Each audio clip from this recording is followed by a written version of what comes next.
चलो स्टार्ट कर लो। और कोई जैसे आ जाए तो उसको ऐसे अलग से कर देना, वहीं से निकाल देना। चालू हो गया कैमरा तो स्टार्ट। फर्स्ट पोर्शन क्या है उसमें? प्रत्यय वाला शब्द है। अच्छा पेपर जो लाया था, किसका पेपर था वो? सौरभ। वो आया नहीं है सौरभ वेबसाइट, कोई बात नहीं। चलो आप लोग सोल्व कर लो पेपर। फर्स्ट पोर्शन हिंदी होगा उसमें। प्रत्यय वाला शब्द वो तो फर्स्ट क्वेश्चन हो गया, मतलब हिंदी का फर्स्ट पोर्शन है ना।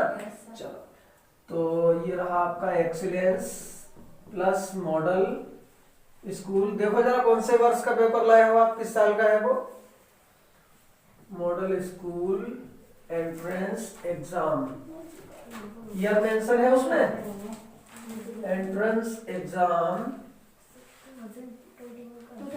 21, मतलब लास्ट ईयर का है। हाँ लेटेस्ट पेपर है, ठीक है 2021 का। चलो तो थोड़ी सी स्पीड फास्ट रखना, क्योंकि ये वाला फिर क्लास का ये वाला वीडियो उसमें डाल देंगे, वीडियो लिस्ट में इंटरनेट में यूट्यूब पे डाल देंगे ये वाला वीडियो, ठीक है। तो स्पीड थोड़ा सा फास्ट रखेंगे।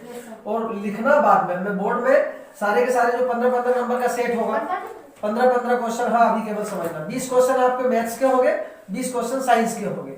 ओके तो इन सेट को क्रम बाय क्रम से उनको सोल्व कर लेते हैं। तो चलो स्टार्ट करो। फर्स्ट पोर्शन का फर्स्ट क्वेश्चन बोलो। प्रत्यय वाला शब्द है। ता प्रत्यय वाला शब्द है। तो ये देखो हिंदी को हम दे देते हैं फर्स्ट पोर्शन, और इसके 15 प्रश्न, 15 के ये सारे क्वेश्चन होते हैं। आपको फॉर्मेट तो पता ही होगा, सब लोग उसकी तैयारी वाले हो, ठीक है। तो इन हिंदी के प्रश्नों का फर्स्ट नंबर, पहला क्वेश्चन क्या है? ता प्रत्यय वाला शब्द है, छांटना है हमें। तो देखो बेटा दो चीजें समझ लो थोड़ी सी, तो ये प्रत्यय और उपसर्ग इनको समझ लो। उपसर्ग और प्रत्यय दोनों देखो, इंग्लिश में समझो, हिंदी में, दोनों लैंग्वेजेस में समझो इसको। प्रीफिक्स को कहते हैं उपसर्ग। प्रीफिक्स को क्या कहते हैं बच्चों? उपसर्ग। और सफिक्स को कहते हैं प्रत्यय। ये प्रीफिक्स मतलब प्री मतलब पहले, उपसर्ग पहले लग जाता है किसी शब्द के और एक नया शब्द बना देता है। सफिक्स मतलब प्रत्यय, ये किसी शब्द के बाद में लगता है और नया शब्द बना देता है, ठीक है। तो ऑप्शंस बोलो, चारों ऑप्शन क्या है?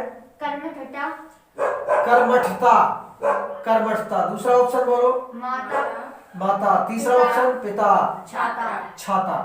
तो देखो ये माता, अब ये ता जो प्रत्यय है ना, ये ता प्रत्यय है ना, देखो बच्चों ता प्रत्यय या तो सब में रहा है, लेकिन माता पिता छाता इनमें ये आंसर नहीं माना जाएगा। सही आंसर क्या माना जाएगा? कर्मठता। क्यों है बात को समझ लो। ये कर्मठ शब्द है, अपने आप में इसका कोई अर्थ निकल रहा है, ये एडजेक्टिव हो गया, विशेषण हो गया। ये कर्मठ मतलब होता है जो लगनशील होता है, किसी काम में लगा होता है। इसमें ये ता जोड़ दिया तो ये नया शब्द बन गया कर्मठता। तो ये ऑप्शन सही हो जाएगा। कौन सा नंबर ऑप्शन है ये? फर्स्ट क्वेश्चन हो गया। ऑप्शन नंबर कौन सा है?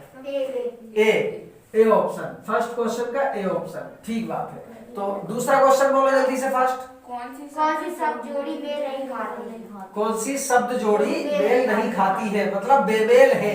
ऑप्शन बोलो बच्चों। ए ऑप्शन उचित अनुचित, उचित अनुचित। बी ऑप्शन अपेक्षा उपेक्षा, अपेक्षा उपेक्षा। सी ऑप्शन विजय पराजय, पराजय। डी ऑप्शन लालन पालन, लालन पालन।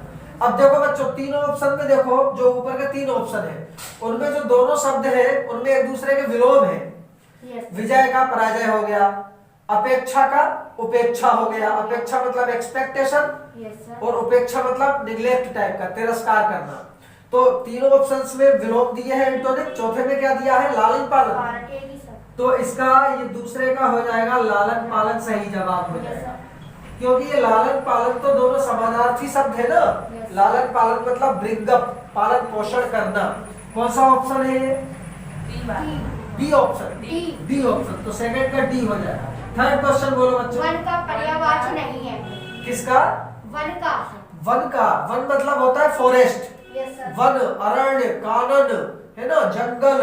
बोलो ऑप्शन बोलो क्या है? अरण्य, जंबू। सुनते जाओ सुनते जाओ। वन का कौन सा पर्यायवाची नहीं है? पहला ऑप्शन क्या है? अरण्य। अरण्य बेटा पर्यायवाची होता है। आपने तुलसीदास जी की रामचरितमानस में सुना होगा अरण्य कांड। बच्चों सुना है? छोटू क्या कर रहा है? अरण्य कांड सुना है? Yes sir. अरण्य कांड, अरण्य मतलब जंगल होता है। और आपने सुना होगा वेद, 4 होते हैं, वेदांग 6 होते हैं। वेद, वेदांग, ब्राह्मण ग्रंथ, आरण्यक, ये आरण्यक शब्द आपने इतिहास में पढ़ा होगा।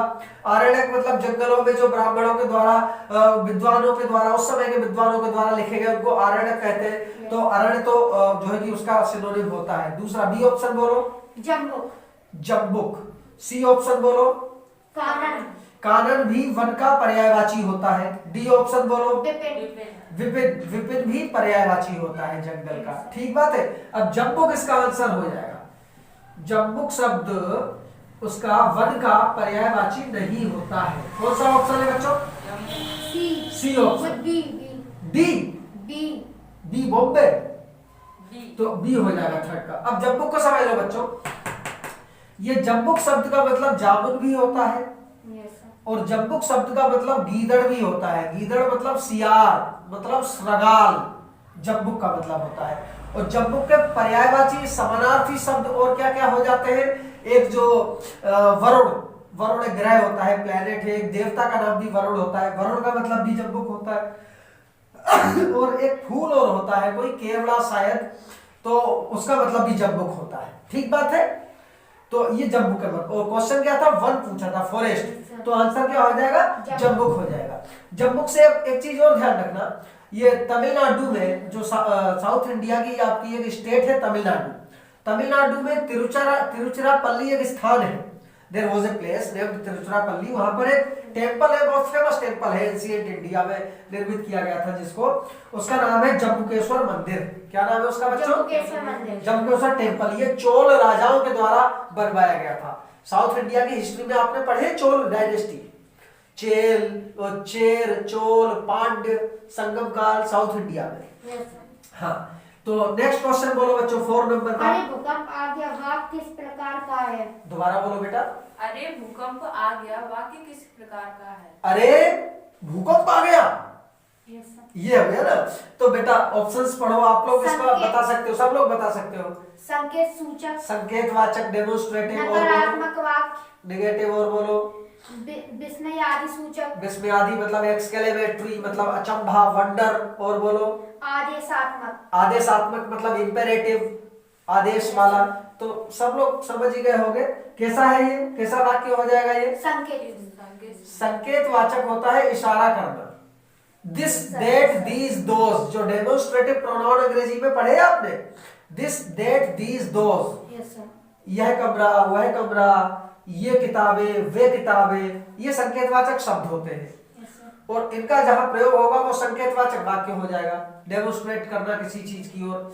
अब यहाँ पर वाक्य देखो बेटा कैसा है कि ओह लता मंगेशकर जी का देहांत हो गया, अरे वह मैच जीत गया, अरे भूकंप आ गया।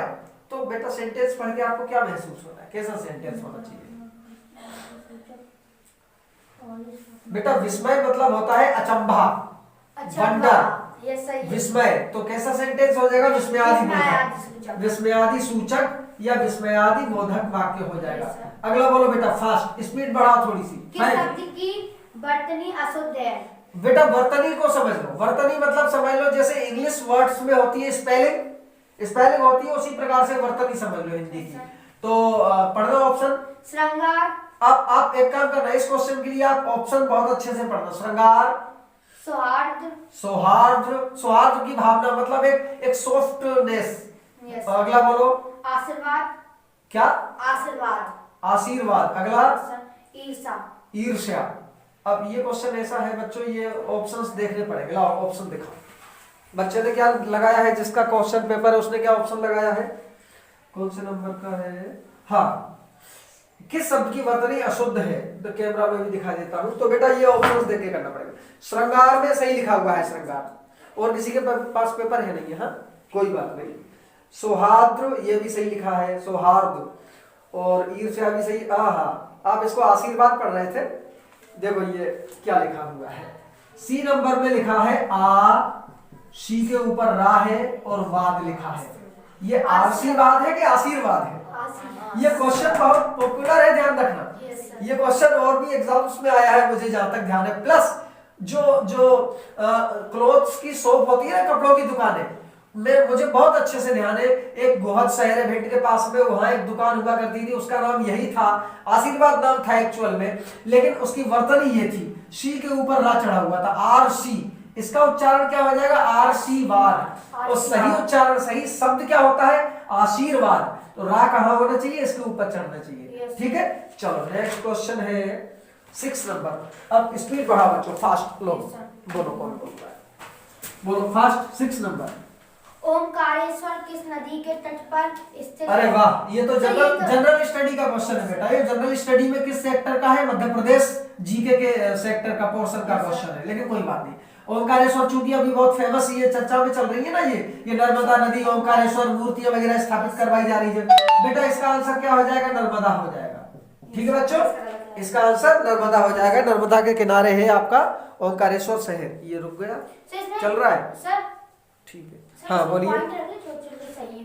वो अब जिसका पेपर हो उसको एतराज ना हो। चलो मैं आपको यहाँ सोल्व, और वीडियो ये रिकॉर्ड हो रहा है ना, तो ये वाला वीडियो, ये वाला रिकॉर्ड वाला वीडियो इंटरनेट पे भी डाल दूंगा, यूट्यूब पे, तो उसको कभी भी आप क्लिक कर सकते हो। ठीक है, आज की क्लास का वीडियो में डलवा दूंगा। अगला क्वेश्चन बोलो फास्ट। ये नर्मदा हो गया, ओमकारेश्वर किस किनारे? नर्मदा के किनारे। नेक्स्ट। अधिनायक शब्द में उपसर्ग क्या है? देखो वही बात फिर से आ गई, उपसर्ग। उपसर्ग मतलब पहले जुड़ने वाला, तो अधिनायक में उपसर्ग। अब देखो दो शब्दों में बांट लो यहाँ, अधि और नायक। नायक मतलब क्या हो गया? एक्टर, वो सॉरी हीरो। हीरो होता है नायक और एक्टर होता है अभिनेता। तो अधिनायक में बच्चों आंसर आपका क्या हो जाएगा? अधि हो जाएगा। अधि उपसर्ग हो जाएगा। ठीक है, प्रीफिक्स अधि हो जाएगा। अगला बोलो नेक्स्ट। कुंडलिया छंद किस छंद को? अच्छा क्वेश्चन है ये। क्वेश्चन सब इंस्पेक्टर एग्जाम वगैरह और जो संविदा और पटवारी एग्जाम होते हैं उनमें भी इस टाइप का यही क्वेश्चन आया है। तो कुंडलियां किन किन से मिलकर बना होता है? सुनो बच्चों इसका जवाब। रोला, ऑप्शन पढ़ दे एक बार बच्चों। दोहा और रोला है। हाँ ये सच। ऑप्शन पढ़ो आप। दोहा और चौपाई नहीं होगा। दोहा और रोला। हाँ ये सही होगा। दोहा रोला से मिलकर के कुंडलियां बनती है। सुनो बेटा, जो कुंडलियां होती है उनका पुराना नियम होता था कि जिस शब्द से स्टार्ट होती थी उसी शब्द पे खत्म होती थी। जैसे आपने बहुत सुंदर कुंडली सुनी होगी कि लाठी मां गुण बहुत है सदा राखिए संग, गहरा नद नाला पड़े तहां बचावत अंग, तहां बचावत अंग, झपट कुक्कुर को मारे, कुक्कुर मारे कुत्ता, झपट कुक्कुर को मारे, और दुश्मन दावा नील तरह के मस्तक फारे, मतलब उनके माथे में 2 माथा फट जाएगा उनका। और कहते अखिल कबीराय, ये कवि का नाम है, कहत अखिल कबीराय हाथ में राखो लाठी, ऐसे करके। तो लाठी से स्टार्ट, लाठी से खत्म। तो कुंडली होती है दोहा और रोला से मिलकर बनी होती है। ये दोहा, रोला, सोरठा, चौपाई ये विधाएं होती है हिंदी साहित्य की। जैसे दोहा, सोरठा, दोहा का ठीक उल्टा सोरठा होता है। जैसे कोई दोहा है, पवन तनय संकट हरन मंगल मूर्ति रूप, राम लखन सीता सहित हृदय बसहु सुरभूप। इसमें ये जो इधर वाले जो पार्ट्स हैं उनको उधर के इधर स्टार्टिंग में कर दीजिए तो ये उल्टा हो जाता है। तो दोहा का उल्टा सोरठा हो जाता है। और रोला, इनमें ये मात्राएं मात्रिक छंद होते हैं, मात्रा वगैरह काउंट होती है। इनको डिटेल में जब चैप्टर आएगा तब इनको पढ़ेंगे। इस चैप्टर का नाम होता है छंद। छंद का मतलब होता है बांधना।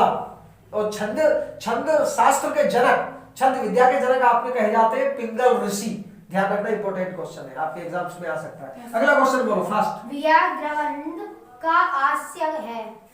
क्या बच्चों दोबारा बोलना?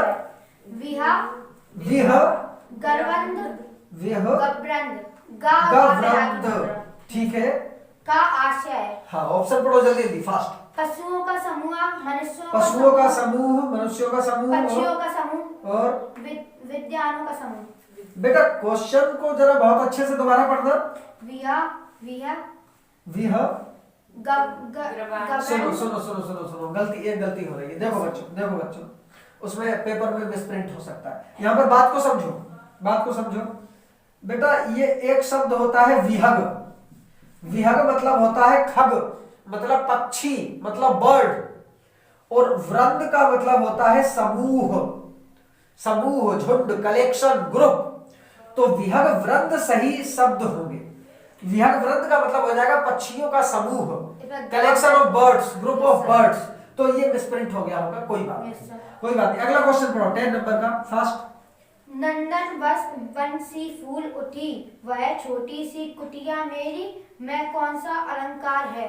पंक्ति को दोबारा पढ़ो बेटा। नंदन वन बंसी फूल उठी, वह छोटी सी कुटिया मेरी। ठीक है ठीक है ठीक है। देखो यहाँ पर सुनो, एक ट्रिक के रूप में तो समझ लो आप कि किसी भी पंक्ति में अगर सी, सा, सम, समान, समाना, सरिस ये शब्द आ रहे हैं तो उस पंक्ति में आप उपमा अलंकार को लगा दीजिए।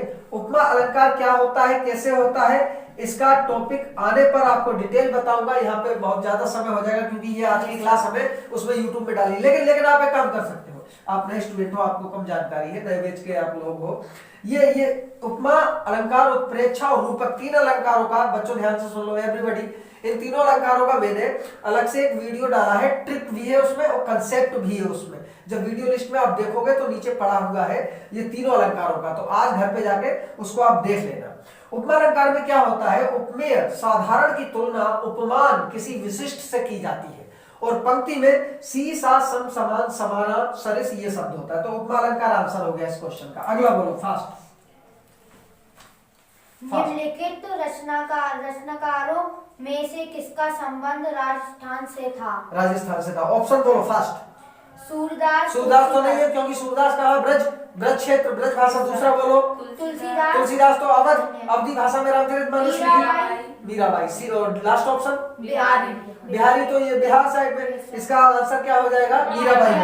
राजस्थान, मेवाड़ आपने सुना होगा है ना, मीराबाई, तो मीराबाई आंसर हो गया। अगला बोलो फास्ट। जगन्नाथ शब्द किस संधि का उदाहरण है? देखो बेटा, किस संधि का उदाहरण है, जगन्नाथ का संधि विच्छेद हो जाएगा जगत धन नाथ। देखो बेटा, जगत धन नाथ बराबर जगन्नाथ, यह है आपकी, देखो स्वर होती है, व्यंजन होती है, विसर्ग होती है, ये व्यंजन संधि है आपका, ऑप्शन है उसमें व्यंजन संधि होगा। Yes, sir. हाँ। अगला क्वेश्चन बोलो फास्ट। अनिल शब्द युग्म के सही अर्थ हैं? अरे वेरी गुड, ये कल परसों की आपको एक बात ध्यान होगी, वो बच्चा था क्लास में, क्या नाम था उसका, आज वो एब्सेंट है, वही मोटा सौरभ नाम था। तो मैंने जब इंट्रोडक्शन लिया था आपकी क्लास का तो मैंने दो शब्द बताए थे, सौरभ। ऐसे ये अनल है। सुन लो बेटा, क्वेश्चन आपके एक्सेलेंस स्कूल के एग्जाम में ये पूछा है, अनल और अनिल का युग्म बताना, सही मतलब क्या होता है। देखो बच्चों, अनल मतलब होता है आग, अनल मतलब फायर, आग। अनिल मतलब होती है एयर, हवा, वायु, जेफायर, ब्रीज, समीर, पवन। ठीक है बच्चों, तो ये अनल। अब इसको आप दिमाग में फीड कर लो हल्के से, क्योंकि इस टाइप से डायरेक्टली इजीली आपको लगेगा समझ में आ गया। नहीं, ऐसे फीड नहीं करो, आप दिमाग में एक शब्द रखो हमेशा, दावानल। देखो मैं अपना अनुभव बता रहा हूं, मैं भी अक्सर इसमें कंफ्यूज हो जाता था, लेकिन फिर कोई मैं कविता वगैरह पढ़ रहा था, उसमें एक शब्द आया था दावानल। अब ये दावानल का मतलब क्या होता है, दावानल का मतलब होता है दावाग्नि। अब दावाग्नि मतलब दाव धन अग्नि, दाव धन अनल, और दाव का मतलब